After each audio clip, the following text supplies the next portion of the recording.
Okay. Hi, everyone. My name is Selina. I work at JP Morgan. My team and I worked on the technology and fraud prevention in transaction banking.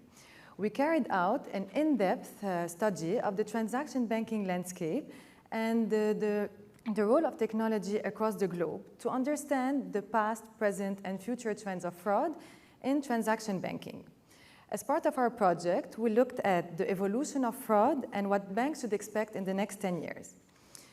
We will first start by going through an overview of the main types of fraud, including red flags and the relevant case studies. Then we will cover the role of technology development in both trade finance and the payment space.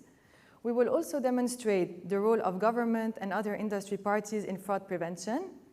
And finally, we will look at the future of transaction banking and some suggestions for banks to consider. To cover the expected outcome, we agreed among the team that the scope of work we will be covering will be around wholesale transaction banking.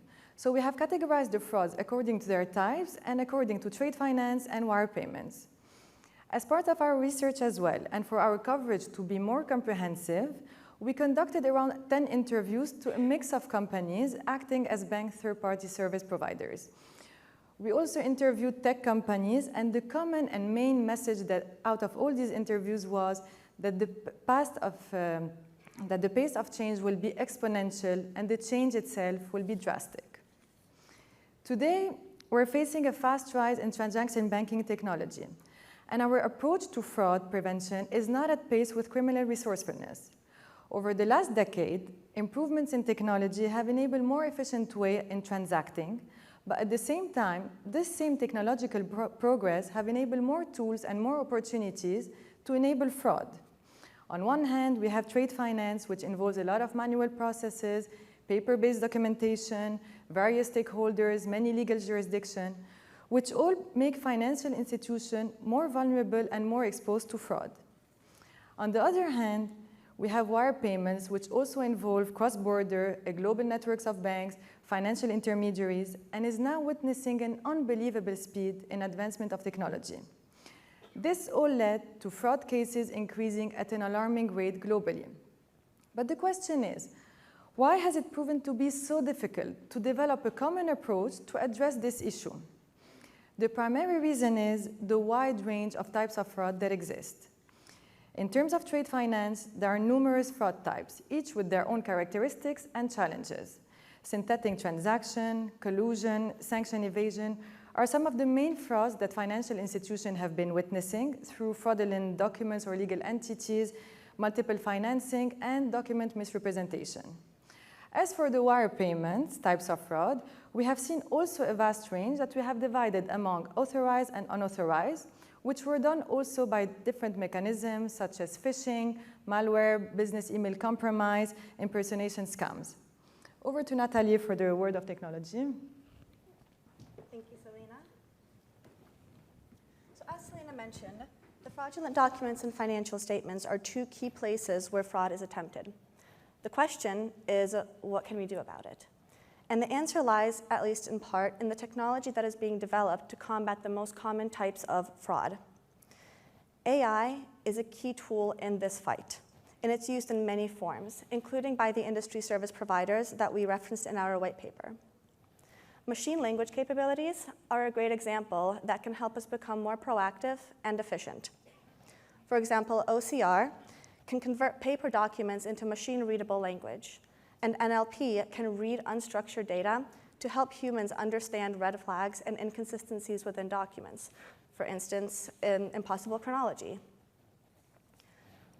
When it comes to the payments fraud, phishing, credential stuffing, and malware are three key methods that are used to gain authorized or unauthorized access. A single malware breach can result in losses of up to $4 billion, and it has recently. Our best defense for this is all of you. The key role that technology plays here is really helping humans to make better decisions. One of the best defenses that we have is also one of the simplest to implement, and that's strong passwords. Simply forcing a password to be 16 mixed characters can take our hacker from instant access to waiting up to 7 quadrillion years for his brute force attempts to succeed. And that's a big difference. AI can also understand human behavior. It uses behavioral analytics, and it knows its client. It knows how you conduct yourself online. It knows how you type, how you write. It knows how you move your mouse. And it can use this information to identify abnormal behavior. There is also a role for regulation to ensure that standards are up to par. And this takes us to the relationship that needs to exist between the key parties. The IMF has identified 3 key interest groups that need to work together in order to create a true solution: financial services, regulators and industry groups, and government parties that are responsible for data privacy and information security. And that gaping hole in the middle, that's not empty by mistake. That is the responsibility gap, and it needs to be filled. Unless all 3 parties are willing to work together, that gap is only going to grow. The time for collaboration is now.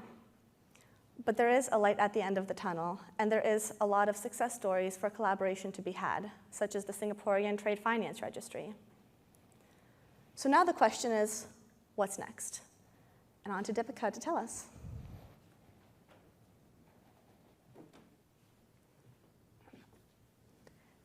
Thank you, Natalie. Let's now look at some of the best practices for banks. In this game of catching fraud and fraudsters, banks need to be all-rounders. Can bat, but not bowl, not good enough.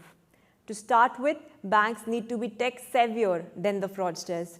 Additionally, be it simple thumb rules or complex AI/ML models, real-time market trends have to be accounted for. Having access to third-party databases, media, news, and other websites is important so that banks have the weapon they need to slay fraud. It is important that banks work towards creating customer awareness, because this simple step, easy but critical, can save billions of dollars. Your banks, your customers look up to you to share the best practices. Banks need to collaborate better, because this battle cannot be won alone. There is strength in unity, and to put it in straightforward terms, it's give and take. Believe it or not, collusion and internal fraud are behind the camera for a lot of fraud events that we hear. So do the necessary background checks, train your employees, monitor accesses, and observe any alarming change in behavior. So what's next? What does the future hold? Well, who knows really?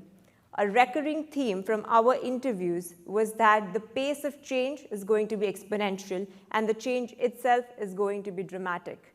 Here, we've made an attempt to predict the future. We think that committing fraud is going to become difficult as the awareness, technology, and collaboration around fraud grows. We also think that there will be an increased absolute value per fraud so as to incentivize the fraudster to go through all of the trouble. There will be a rise in synthetic identities, fraudulent legal entities, and we also think that fraud rings will be on the rise so that fraudsters can deploy more sophisticated methods. Now coming to more greener side of things, digitalization will allow machines to read the data better, and in the farther future, we expect that commodities would be digitized at source, thereby reducing incidences of some of the trade finance fraud. We also believe that there will be standardization of documents, and industry participants will need to come together and agree on a common standard. There will be better surveillance systems through better information flow from government authorities as well as regulators. There are 2 learnings for us here. Number 1, India's import and export portal, through which the customs as well as the banking regulator Reserve Bank of India make details of bills of lading and bills of entries available to the banks, thereby avoiding fakes. Number 2, building national digital identity systems to avoid synthetic identities. Estonia and India do have a digital identification system in place.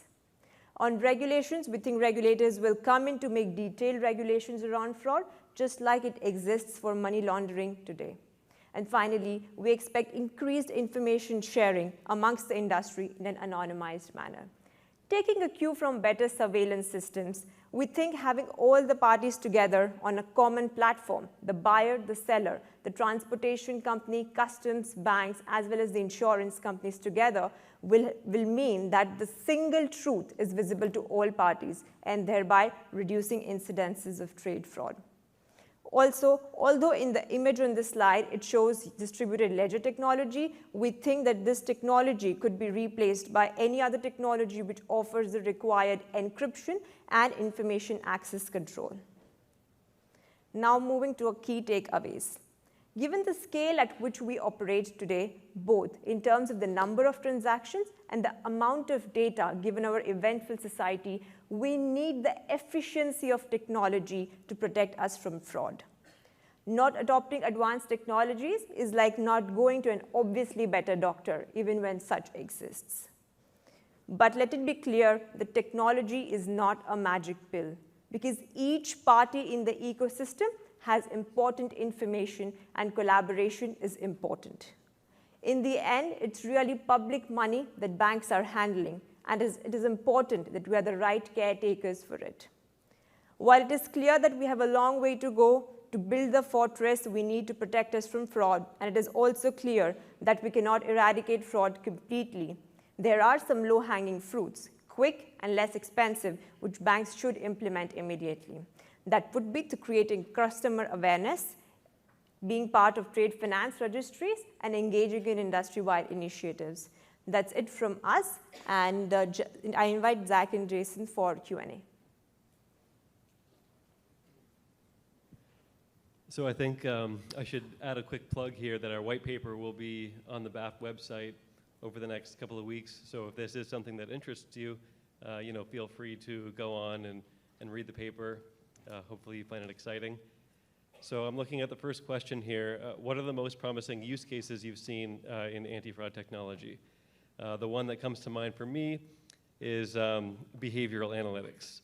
And there's some neat cases going on in Australia right now where customers' behavior, their typical behavior is well known by machines and they kind of document it.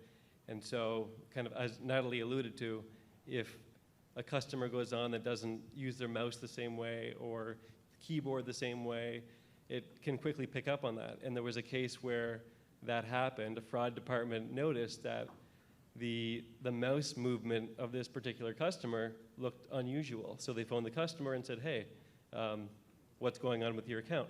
And she said, oh, I'm not even logged on right now. So that it turned out to be a fraudulent person, but they had logged on using her credentials, et cetera. And all it took was, mouse movement that looked out of whack for them to identify that. And so they stopped it in real time, which was pretty neat. So that, to me, I think is a pretty cool use case of behavioral analytics. And I'll quickly take the one on the top. I think we only have a little bit of time left. Is there a need for increased sharing of data across between banks to effectively mitigate fraud? I think it's actually more than just between banks, it's between governments as well. But I do think there is a need for, definitely we've seen, and you'll see in the white paper that, creation of working groups between different financial institutions, combined with some of the new, more recent fintechs, and the products that they offer. It's a good way that these institutions can benchmark themselves against competitors and see what's going on in the marketplace and identify new trends. So I think you'll see in the paper that we call out collaboration both between financial institutions and by governments as one of the key pillars of the issues and hopefully the predictive nature in the future, how we can prevent fraud going forward. I don't think we really have any more time, but again, encourage you to read our white paper, ask us any questions you'd like. Appreciate your time.